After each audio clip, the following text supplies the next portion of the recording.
त्यामुळे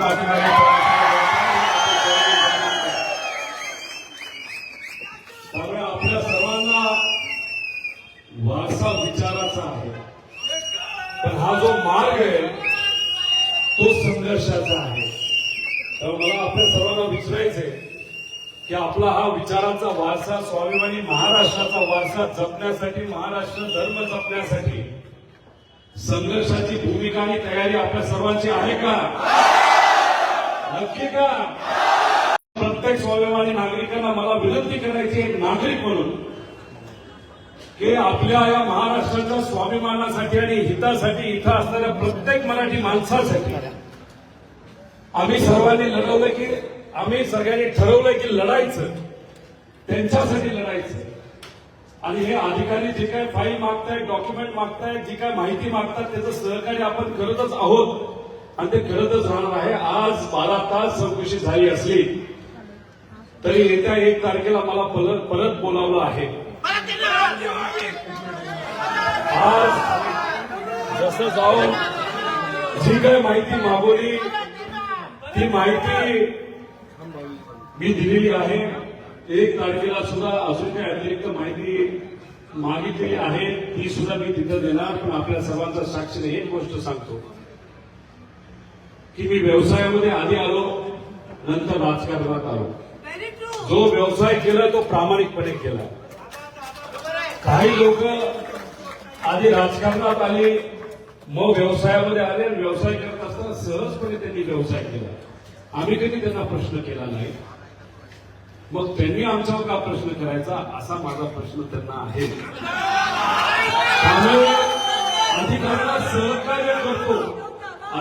सहकार्य करतो त्याचा अर्थ असं नाही की माझ्या विरोधात नाही तर पवार साहेबांच्या विरोधात, सुप्रियाताईंच्या विरोधात नाही तर जे कोणी स्वाभिमानी महाराष्ट्रासाठी लढत आहेत त्यांच्या विरोधात कुणी येईल आणि फक्त तुम्ही सत्तेत गेला, स्वहितासाठी सत्तेत गेला, पळून गेला आणि आमच्या या स्वाभिमानी कार्यकर्त्यांवर तुम्ही जर बोट दाखवण्याचा प्रयत्न केला तर ते बोट हे आम्ही आमच्याकडे दाखवून देणार नाही. त्याचं उत्तर हे आम्ही योग्य पद्धतीने लोकशाहीच्या हे आपल्या सर्वांना सांगतो. एकच इथं सुप्रियाताई आहेत, पवारसाहेब 12 तास होते, आवारसाहेब असतील, जयंतराव पाटील साहेब असतील, तुम्ही सर्व पदाधिकारी आहात, कार्यकर्ते आहेत, संजयराव असतील, अनेक काही इतर पक्षाचे, शिवसेने सगळ्यांचे फोन आले, काँग्रेस त्याचे पण कार्यकर्ते फोन पण आले सगळ्या नेत्यांचे.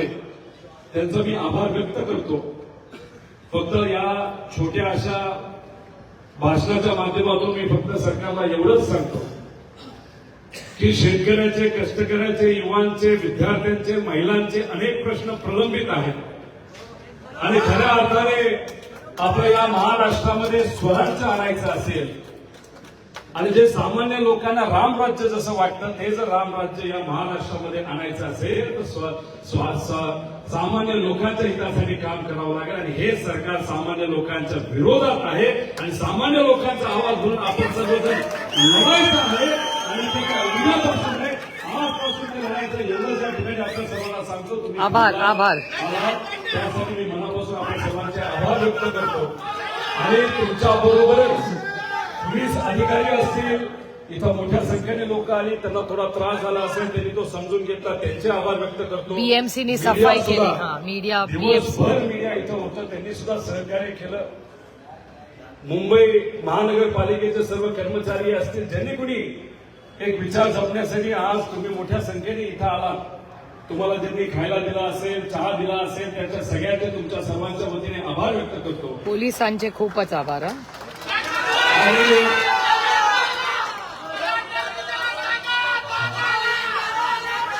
आपल्याला हा विचाराचा वारसा जपायचा आहे, पण मार्ग हा संघर्षाचा आहे, हे आपण सर्वांनी लक्षात ठेवा. आणि महाराष्ट्र कधी दिल्ली समोर झुकत नाही आणि झुकणारही नाही. आणि लढायचं आहे, फक्त लढायचं नाही तर जिंकण्यासाठी लढायचं, एवढंच या ठिकाणी आपल्या सर्वांना थांबतो, आभार व्यक्त करतो. तुमच्यातलाच एक कार्यकर्ता म्हणून, आमदार आपले सुनीलराव असतील, तसंच संदीप क्षीरसागर. भैया असतील, सर्व पदाधिकारी, आमदार, महबूबाई, जितेंद्र आव्हाड साहेब, सगळेच इथं पदाधिकारी, फ्रंटलचे, शहराचे, ग्रामीणचे, सगळे अनेक लोक, महिला पदाधिकारी, विद्याताई, फौजियाताई फुल टाइम होते, भावनाताई भावनाताई आहेत. आता सगळ्यांची नावं सगळेच घेतली इथे आहेत. फार मोठी होणार आहे. तर हे जे इथं राज राजापूरकर असतील, पक्षांतर असतील, सर्व आपले ओबीसी सर्व पदाधिकारी आहेत, सगळे फ्रंटलचे सोहेलबाई, कल्पेश सगळेच आहेत. आपले पदाधिकारी आहेत, सगळ्यांची नावं घेता येणार नाही. पण इथं कोण आहेत, कसे आहेत, कोण लढले, कोण शेवटपर्यंत राहिले, त्याचा अंदाज हा आपल्या सर्वांना आहे. ज्या लोकांचं नाव घेता आलं नाही त्यांची मी माफी मागतो. करेक्ट. पण माफी मागण्यापेक्षा एकच सांगतो, लढायचे आणि फक्त लढायचं नाही तर जिंकण्यासाठी लढायचं.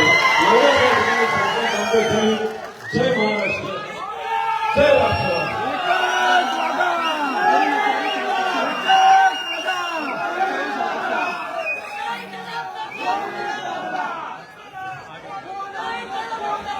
महाराष्ट्राचा